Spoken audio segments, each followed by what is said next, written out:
Hello again and welcome to Austin's American Flyer YouTube page. As always, thanks a lot for stopping by today. And recently was talking with a gentleman who I've met through this website by the name of Dr. Kent. And Dr. Kent has been in the hobby for a while, and he's been conversing with me and been a real source of encouragement. And one of the things that intrigued me about Dr. Kent is he has sought to collect some of the early American Flyer Atlantic styles. And if you're at all familiar with what that means, it means that the Atlantic is a very basic engine. There were a lot of them made. They have a simple wheel arrangement with 4 drivers, then 4 small wheels up front and 2 wheels behind, and that's on the engine, and then there's a tender with it. And those engines are fairly inexpensive. There were a lot of varieties of them made, and so a person could honestly, I guess I've never stopped to count how many variations there are, but an educated guess would be somewhere in the 15 to 20 number range, possibly more than that. Maybe one of you out there knows and could tell me. Add your comment at the bottom, please. But there's a lot of different variations to the Atlantic, and what Dr. Kent was saying got me thinking, because, you know, I'm never going to be an exquisite collector of American Flyer. One of the reasons is I just don't have that kind of expendable income laying around. The other thing is I really want trains that people play with. Yeah, there may be a time when there's a few on a shelf, but by and large, those are to be played with as well. So I don't want to spend $300 or $400 or $500 or $600 for a car that I don't want to touch because I don't want it to get scratched.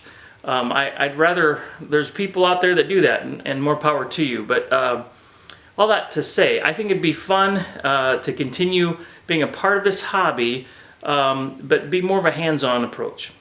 Okay, so that's the preamble. So I was hoping that you might join me today in seeing what came in this box.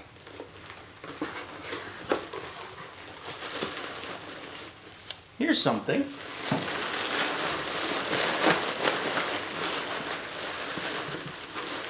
And here's something. What could this be? Well, what do you know? We have here an Atlantic. Dun, dun, dun, dun, dun, dun, dun. Now, as I mentioned earlier, there are many different variations of the Atlantic, but as you can see, there are 4 small wheels up front, and then 4 driving wheels here, and then 2 wheels underneath the back of the engine boiler area. And that wheel arrangement, which is called 4-4-2, using White's naming sequence, is also known as an Atlantic. And if you watch one of my other videos, you'll find out that this was a variation of an American style wheel arrangement, and that the trailing truck was added to support a larger boiler, which meant the engine was more powerful. However, this variation of wheel arrangement actually did not last very long, because very quickly the cars that this engine was pulling became too heavy, and so they went to adding a 3rd driving set of wheels, and that became a 4-6-2 or Pacific. More about that in another video. So in front of us here is this Atlantic. Now it's a little hard to see, but on the side here in silver it says 300. And American Flyer made several variations of the 300. One of the things about the 300 though is it's a very basic engine. There's no chuff unit, there's none of the ch-ch sound, there's also no smoke unit. So it's very, very basic. And that's one of the things that makes this kind of fun to collect. This particular engine is the first variation that they made. So this is from 1946, variation 1. How do I know that? Well, first of all, there's a couple details. Number 1, it's die cast. Number 2, it has this section up front, which is separate, okay? Number 3, it has applied metal here and here, okay? That's one of the unique things with the first generation. Also, The E unit, I should say, reversing unit is here. That was a particular feature of the 300 series. Another reason I know this is an early version is it's just got 2 plugs. And when Flyer first started with S-scale, the plugs from the tender to the engine were just 2 in number. Another thing, if we spin it here to the bottom, which gets a little bit more particular, is these wheels here do not extend. There's not a bar that extends out and connects to the tender. So on the early ones, the first generation and I think the second generation, this is what they did. So the coupler or the tender actually had its own bar that attached up here where that screw is. Another thing that's a telltale that this is a first generation is here on the bottom, and I'm trying to see if my lighting will help us see this, there are some brass screws. And again, this was what they did with one of the first variations of this engine. Okay, so those are a couple things about the engine. Now let's take a look at the tender, because this tender has also got some unique things that separate it out. So here's the tender. Now this tender is a little bit rough, some rust is showing up, but what they did with this first generation is they actually indented the metal and then they put the name, which was Reading, here in that depression. There was also a metal ladder on the back. This also had the first generation of link coupler, which I don't know again if you can see that very well, but it's first of all very thin. Secondly, there is no weight on the side. That was added later when they realized, hey, you know what? These couplers pop up pretty easily. There's nothing holding them down. So those are 2 things that differentiate this particular version. Now, I'm going to go get, I'll be right back, but I'm going to go over here and I'm going to get not a 300, but a 302. And it's also a first generation, but there's a few differences. One moment, please.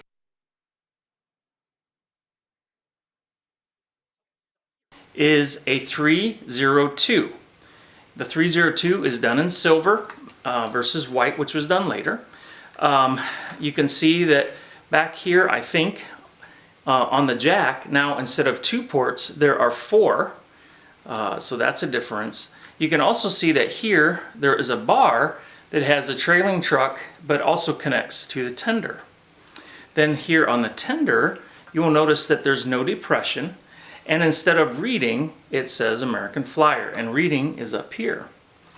Now there's still the metal ladder on back, but if you look here on the link coupler, there's actually a weight now, and the overall dimension of the link coupler is a little bit thicker, a little bit heavier duty. Some of the similarities though are, you still have the same style of valve gear here on the side. This is a little bit more ornate than what they did later. It's still considered a 4-piece die-cast boiler because this section up here is separate. And yes, it is very heavy and very in metal. There is no reversing lever on top because that was moved to the tender. And the 302 was different from the 300 because there's a smoke unit and a chuff unit in here. So you get the curling smoke out the top. So a lot of people find the 302 to be more sought after, or other engines that have the chuff and the smoke. And to be honest, that's one of the things I enjoy about American Flyer. But having said that, this engine was made in approximately 1948. I've not taken the shell off. There's actually printing on the underside of the shell up here that would give me an exact date. I've never done that yet, but it's just kind of fun to look here and say, wow, in 1946, somebody went out and bought an engine from American Flyer, which was just starting out this new size of train called S-scale, or S-gauge, I should say, and here's one of those engines. So I thought you might find that kind of neat, and as always, if you have any comments or questions, I'd love to interact with you, so please leave those down at the bottom of the video. And as always, enjoy your American Flyer trains, and hopefully you can find someone new to share them with. Let's get this hobby out there. Take care.